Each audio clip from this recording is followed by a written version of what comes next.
Want your boss to put some real action behind the rhetoric when they talk about making your workplace more inclusive? Find out how to hold their feet to the fire and demand diversity on the Diversity Dude podcast. Hello there, and welcome to the Diversity Dude podcast. I'm your host, Lambert Fisher, major family therapist, award-winning author, and national speaker on the topic of multicultural awareness and diversity.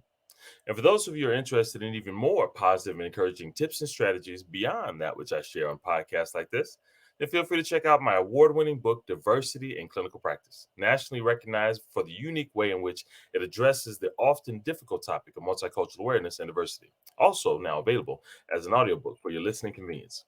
And I hope that no matter what your role or position is as a health professional in any way, that you consider ordering diversity in clinical practice to help you learn practical and encouraging strategies for meeting the greatest variety of cultural needs possible wherever you serve.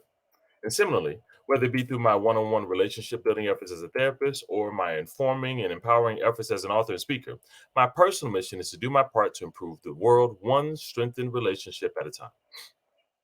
So, today, I want to talk to you about getting buy in from your employer regarding the need for cultural support and consideration. As a part of a recent multicultural awareness and diversity training, I spent a lot of time providing practical tips and strategies regarding how to improve one's own cultural self awareness, as well as help those whom we serve feel culturally seen, heard, and understood, no matter their cultural similarities and differences. During the interactive Ask Me Anything Q&A portion of the training, someone asked me this. So, Lambers, I appreciate all the recommendations you offered and helping us feel as though progress is possible.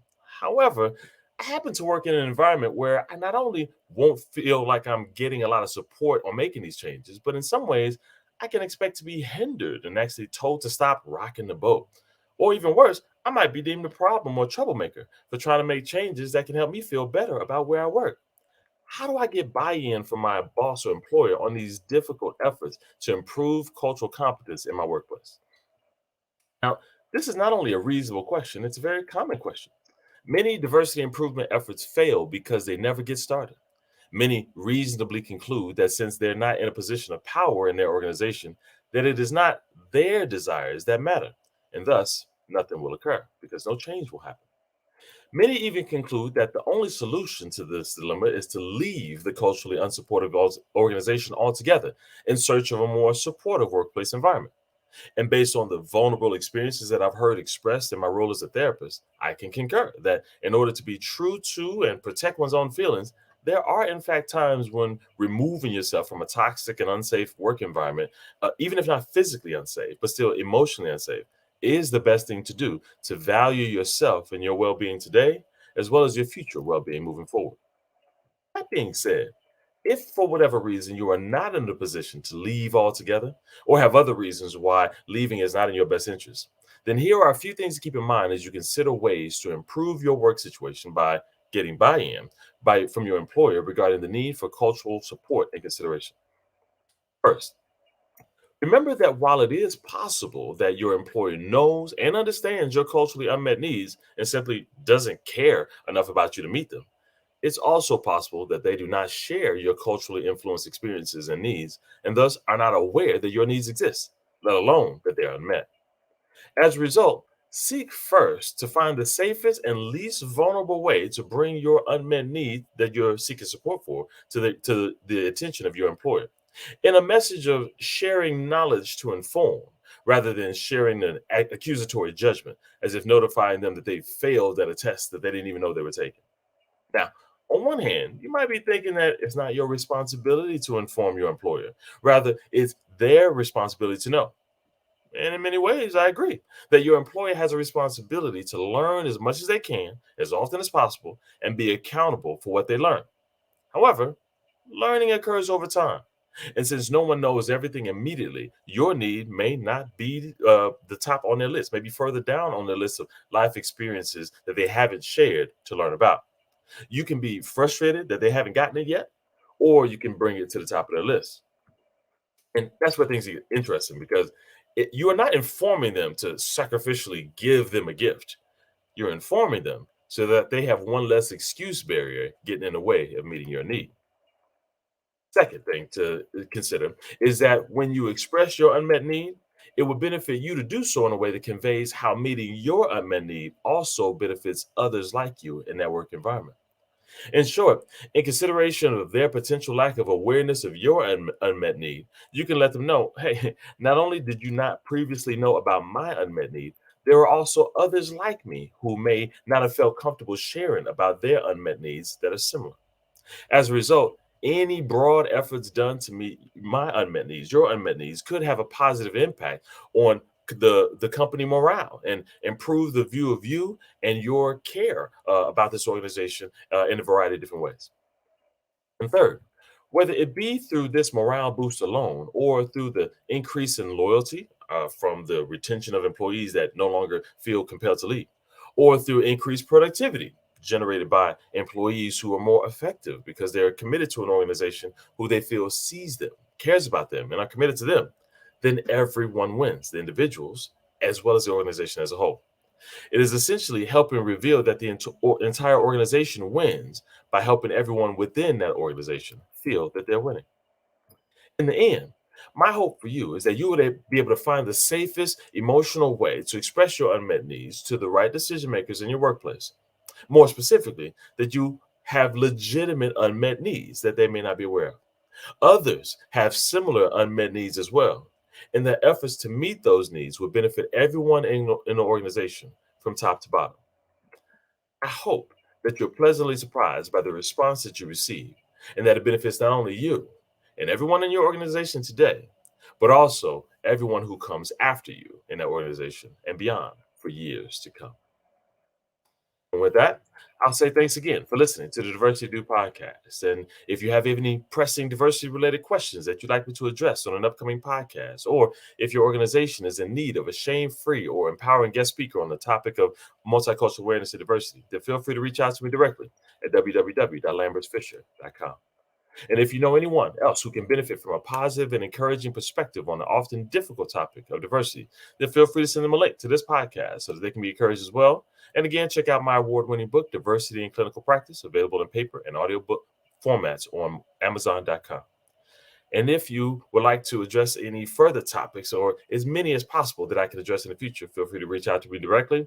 And I hope to help you improve as many relationships as possible along the way, at work, at home, and in the community. And as always, remember this: you don't need to know everything about everyone in order to have a positive impact on someone. Thank you all for tuning in, and have a great day. Tune in each week and find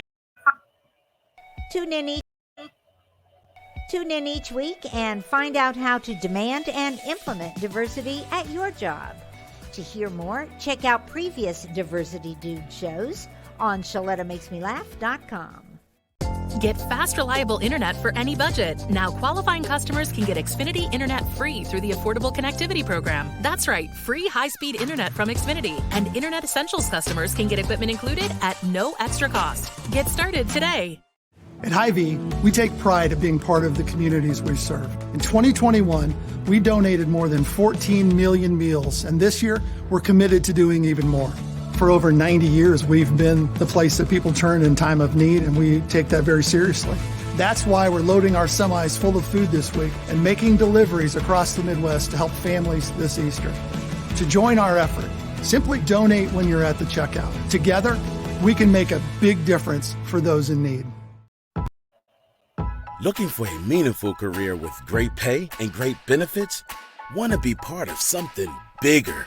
Here's your chance. Union Pacific Railroad is hiring train crew members in the Twin Cities area, now offering hiring incentives up to $15,000.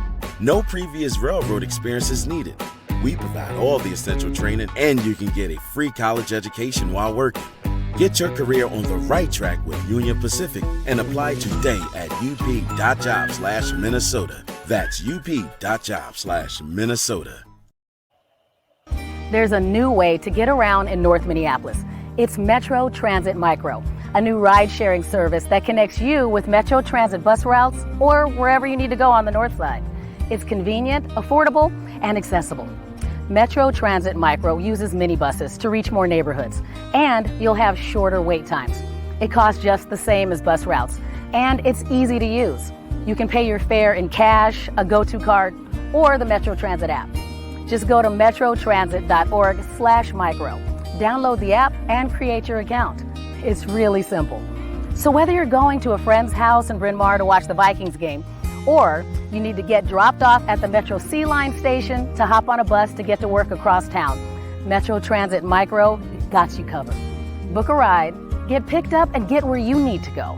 Start riding today on one of the new Metro Transit Micro minibuses. It's back to school time, and that means it's back to cooking breakfast for your kiddos and making school lunches. That's a lot of cracked egg shells and cut-off sandwich crust. Now listen, before you think about throwing those food scraps away, think about recycling them.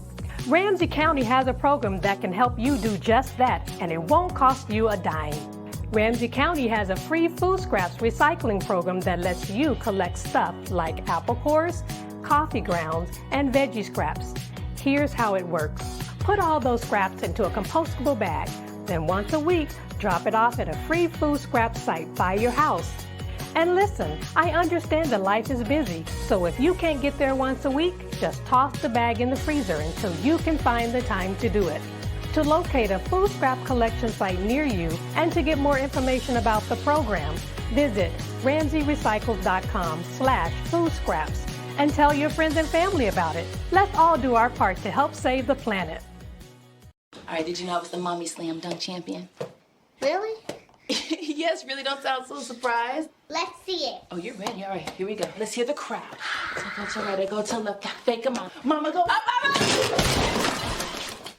She did it. Again? You can't avoid gravity, but United Healthcare can help you avoid financial surprises by helping you compare costs and doctor quality ratings. United Healthcare.